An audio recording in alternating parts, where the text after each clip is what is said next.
మా రొయ్యరాజు వీడియోలను మిస్ అవ్వకుండా చూడటానికి రొయ్యరాజు యూట్యూబ్ ఛానల్ని సబ్స్క్రైబ్ చేసి గంట సింబల్ నొక్కండి.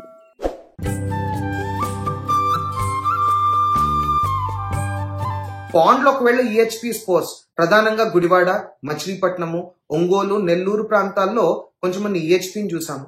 ఈహెచ్పి స్పోర్స్ మీరు ఎఫెక్టివ్ గా వాటర్ ఇంకా సాయిల్ నుంచి రిమూవ్ చేయకపోతే మళ్ళా మనకు వచ్చే స్కోప్ ఉంటుందండి. రీసెంట్ గా ఒక ఆర్టికల్ కూడా చదివాను నేను. ఒకవేళ మీరు హెవీ క్లోరినేషన్ చేస్తే వాటర్ లో ఒక పర్టికులర్ కాన్సన్ట్రేషన్ లో మీకు ఈహెచ్పి స్పోర్స్ తగ్గినాయి, అవి ఎక్కువ స్ప్రెడ్ కాలేదు ఆర్ కొంచెం ఎలిమినేట్ అయినాయి అని చెప్పి కూడా మన దగ్గర కొన్ని సైంటిఫిక్ రిజల్ట్స్ ఉన్నాయి. మీరు ఇంక నేను ఖచ్చితంగా క్రాప్ వేయాలి, నాకు ప్రిపరేషన్ టైం లేకపోయినా కూడా పర్లేదు ముందుకెళ్ళాలని చెప్పి ఒక నిర్ణయానికి వచ్చినట్లయితే మీరు వాటర్ నిన్న క్లోరినేట్ చేయండి.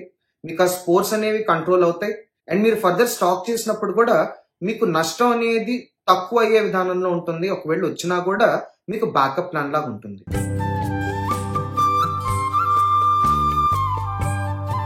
ఎవరైతే రైతులు ఇప్పుడు 60-70 కౌంట్లు ఉన్నారో మీరు కొన్ని విషయాలు గమనించాల్సి ఉంటుంది. ఒకటి, వర్షాల వల్ల ఒకవేళ పాండ్ లో వాటర్ లెవెల్ ఎక్కువైందంటే 5 feet మించకుండా చూసుకోండి, అడిషనల్ వాటర్ ని తోడేసేయండి. ఇప్పుడు కాస్త తెరపిచ్చింది, వర్షం కొద్దిపాటిగా ఆగేలాగుంది రాబో 2-3 రోజుల్లో.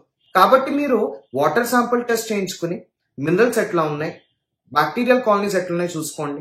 అండ్ ఎండగా ఉంది అంటే మీరు ప్రోబయాటిక్స్ మొదలెట్టండి. మొదటి తడవ మీరు వాటర్ ప్రోబయాటిక్ ఇచ్చుకుని తర్వాత సాయిల్ ప్రోబయాటిక్స్ ఇచ్చుకోండి. అవి కూడా రాత్రంతా బెల్లాన్ని బాగా పులియబెట్టి మరుసటి రోజు ఉదయం మీరు ప్రోబయాటిక్ కలుపుకున్న 2 గంటల తర్వాత మీరు పాండ్ లో అడ్మినిస్టర్ చేసుకోండి. దీనివల్ల మన పాండ్ లో ఒక గుడ్ ఎన్వైరన్మెంట్ అనేది ఏర్పడుతుంది.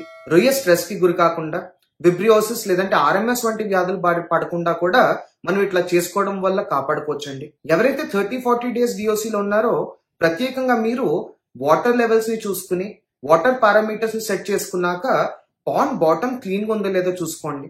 ఈ టైంలో రొయ్య సాధారణంగా మేతలు తక్కువ తీసుకుంటుంది అండ్ టెంపరేచర్ తక్కువ ఉండడం వల్ల నైట్రిఫైయింగ్ బ్యాక్టీరియా అమోనియా నైట్రేట్స్ ని కన్వర్ట్ చేయడం కూడా తక్కువగా ఉంటుంది. దీనివల్ల పాండ్ బాటమ్ లో విషవాయువులు కానివ్వండి లేదంటే అమోనియా నైట్రేట్స్ ఎక్కువగా ఫామ్ అయ్యి రొయ్యకి ఇబ్బందికర సిచ్యువేషన్ ఉండే స్కోప్ ఎక్కువగా ఉంటుంది. సో మీరు పాండ్ బాటమ్ ప్రాపర్ కేర్ తీసుకుంటూ తగిన జాగ్రత్తలు తీసుకుంటారని కోరుకుంటున్నాను. మ్యాట్రిక్స్ రీసెర్చ్ ఫౌండేషన్ వారి రొయ్యరాజు టోల్ ఫ్రీ నంబర్ 1800-123-993333కి మిస్డ్ కాల్ ఇచ్చి మమ్మల్ని సంప్రదించవచ్చు.